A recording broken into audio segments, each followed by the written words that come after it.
Dan, what do you bring us today on Share and Tell? Is it nice? Is it uplifting? It is interesting, is what I will say. It stimulated me. It's an article from The Athletic, and it's something about sports that I had never actually considered this completely. I've written in the past about how I've believed that athletics would be more ripe for, say, gambling addictions than other places, because you have people whose identity is tied up in competition, and they're going to go seeking other action, other ways to be competitive because of whatever the high of being identified as a winner is. But this article in The Athletic, it's making it seem as if there isn't much of a difference between the character traits required to be a champion and required to be an addict. That basically the same things that get you the rewards of athletic greatness, the obsessive compulsiveness of a crazy lunatic like Kobe Bryant, if not harnessed into sports, might not be able to be contained in greatness, and then results in all sorts of kinds of addiction, because part of your identity is being obsessive compulsive. You're sculpting a single thing to the lopsided detriment of a bunch of other things in your personality. You almost can't be as great as Kobe is unless you run every other thing off. And so I just wanted to explore with you guys the idea that an athlete, or a champion specifically, might be more predisposed to addictive type of things because their identity is intertwined in, when I compete, I get all of the rewards. And when I get all of the rewards from high school, whenever I get in the pipeline, gymnast, tennis, wherever it is, I'm getting love, I'm getting applause, I'm getting things that feel like happiness, but they're also things that are rewarded for addictive tendencies. It feels like sports is a place where a vice can be recast as a virtue. Because to Katie's point, the idea of, man, I'm so obsessive, all I care about is winning, therefore, my personality trait, which would be maladaptive, which would be something that's clinically needing to be addressed in life, finds sort of safe harbor in a hyper-competitive environment where everyone is a member of the Dark Triad. Shout out to the Dark Triad test, which we all variously failed, incidentally. But the point about the sports because of this, we're Dan, losers. That's why winners Not a would champion win. among us. Winners would win the Dark Triad, and winners would beat us at competitive things. That's right. The medal stand. We didn't make the Dark Triad medal stand, unfortunately. But I think it's fascinating when you read this article in The Athletic, and it gets to the idea, they focus a lot on soccer and in England. And it's a lot of reporting about how all of these psychologists got hired initially to make these guys better players, better athletes, better at scoring goals and so forth. And then they realized as they were doing these jobs, like, oh, wait a minute. Like, the performance improvement aspect of this is not really the job. The job here is getting these people to feel healthier mentally, because as much as it's about, score more goals, it's about people realizing that they were crying out for help without realizing it.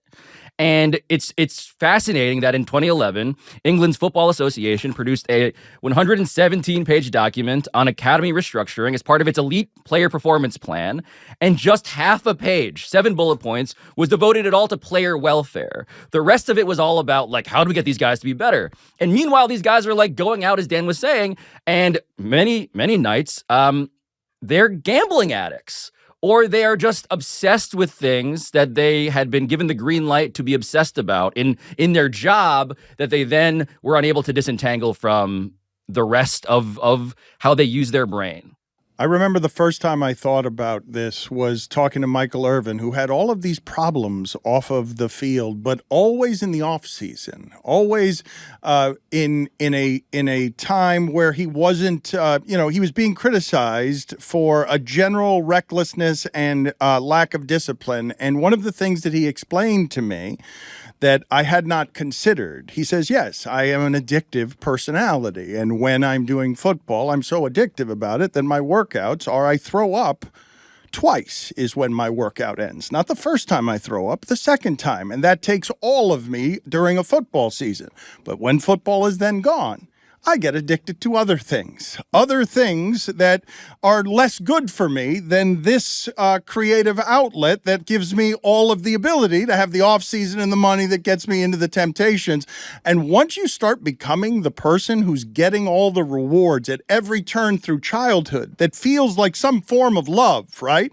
It may leave you empty wherever it is. I'm not even judging addicts and saying it's not always brain chemistry, but some of the things in your imprinting from your environment that always reward success when you are so obsessive that your workout's not over until you've done the second throwing up. And when you define discipline, not the way others might, but you say, this is what discipline is. It isn't whether I get in a cocaine scandal at, in the off season. It's the fourth quarter. I'm exhausted. I'm really tired. And the other guy across from me has been stronger than me all game, but I have the discipline to not jump on the hard count, because I'm disciplined and I'm in that kind of shape, and I have tuned myself and sculpted my skills so much that my routes have to be a half yard better than the other guys, and he's fighting that hard too, and I got to stay ahead of him for 10 years, and I'm not that fast.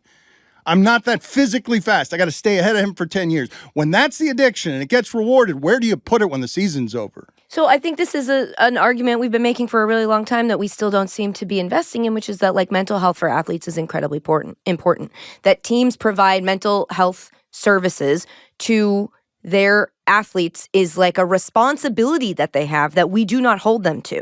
We really don't make sure that when they are done using this person for their skills that apply to this industry that can make owners of teams money, we don't make sure that they then release them back into the world in a way that's like they are equipped to deal with the way the real world works, which is not the way that the world works when you are a successful athlete, like you said, getting rewarded with things at every turn from a very young age.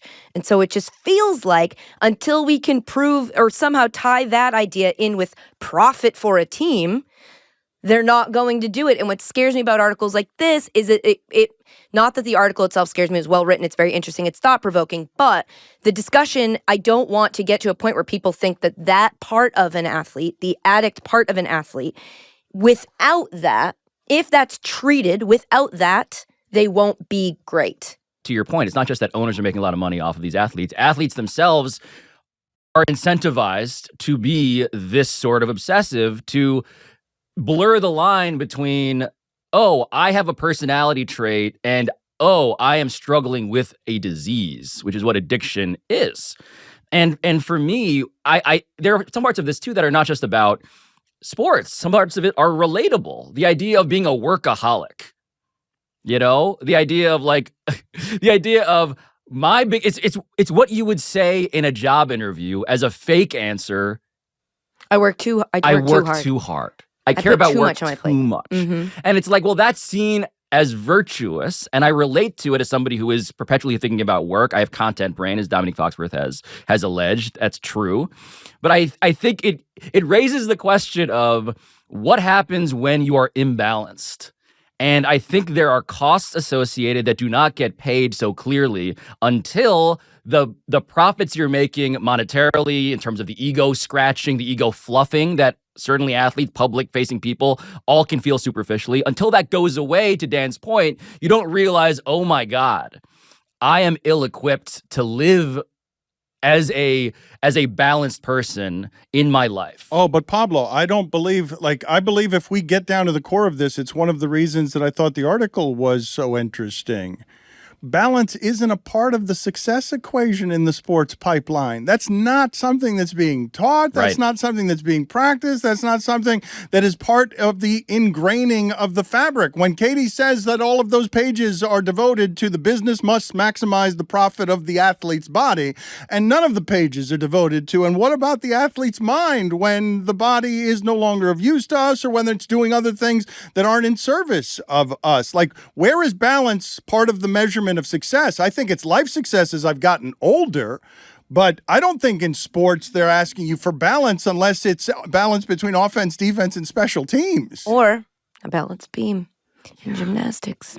The point of balance, right? Like, I think, Dan, the reason why, and when I was at Sports Illustrated doing stories about like why isn't there a better mental health program in professional sports, an answer I would get back was because if you are trying to inject balance into the brains of these athletes, you might make them worse. That's what I'm saying. But I don't think that's the case. I don't think that's the case. I don't think that's saying you can either be an athlete or like a properly adjusted human who knows how to, like, look, everybody has the early stages of their life where their development happens, where they get their thing. They either have their nature and their nurture. Some combination of those things make them into the person that they are in their adulthood. And then in your adulthood, you can look back and solve those things, learn those lessons from your life, apply them to your life, and then continue living in a balanced way. And so I feel like the things that they needed to get them to the peak of being an athlete, if examined, will not just take out of them the things they've learned. They'll still have that knowledge. They'll still have that discipline. You don't need to continue with the thing that that's why the addiction thing, I don't know, because I feel like you can't just learn how to stop drinking so much. What if what you're addicted to is the feel good? Like, why can't we? I understand the distinction that you're making, and it's a nuanced one, Katie, because between the types, yeah. We shouldn't be absolute about this, but if in service of the addiction you get all sorts of feel good, then how is it different from whatever it is the body responds to in liquor or drugs or heroin? If it's chasing the cheering in the middle of a stadium, or the life that is riches, or whatever you imagined your insecurities were in high school with boys or girls, and all of a sudden you have access to a dating pool you did, like, why wouldn't you, or how couldn't you get addicted to a variety of things if you're not being self-aware about the things that make you who you are? Yeah, the athletes in this story attest to that too. They talk about how nothing beats the feeling of scoring a goal in front of thousands of people, right? I mean, it's that line from an old magazine story. Joe DiMaggio is talking to Marilyn Monroe, and they're both like, Joe DiMaggio is long retired. Such a good story. This is such a good story. It's a haunting quote. Marilyn Monroe says after coming back from like a tour of some place where she's like adored by the crowd. No, she's on a services ship. Like USO. It's a USO. It's Marilyn Monroe on a boat filled with servicemen. Yes. Yes, and she says to Joe DiMaggio, "Joe, you've never heard such cheering," and he very ruefully says, "Yes, I have," and it's just like, ugh. Right, like he's feeling the part of his brain that used to light up, and it's just impotent now. And I feel like what Meadowlark Media needs to do, Dan, I'm realizing I want to be solutions-oriented here, to Katie's point about like, why are we incentivizing addiction? We're mythologizing it as a function of discussing it. There needs to be a last dance, but for a guy who's super boring. A last dance for a guy, like a 10-part docuseries for a guy who gets home to put his kids to bed and is also good and is just like not interesting. For a guy that they say, and how did that make you feel? And you're like, it was fine. I took a couple deep breaths and I realized I had to take the trash out. The guy who says, you know what? I didn't take it personally. No, I didn't. I forgot about it. I actually forgot even until you just brought it up just now. Wow, no grudges. It's a guy like that. We got a guy like that? Can you think of a guy like that? Yeah. Incredibly boring story about an asshole who wasn't that successful, but is just bland and obsessed. Yeah, and is like a pretty good dad. Yeah, present. He's very present. Oh, he's so present. He's the Michael Jordan of being present.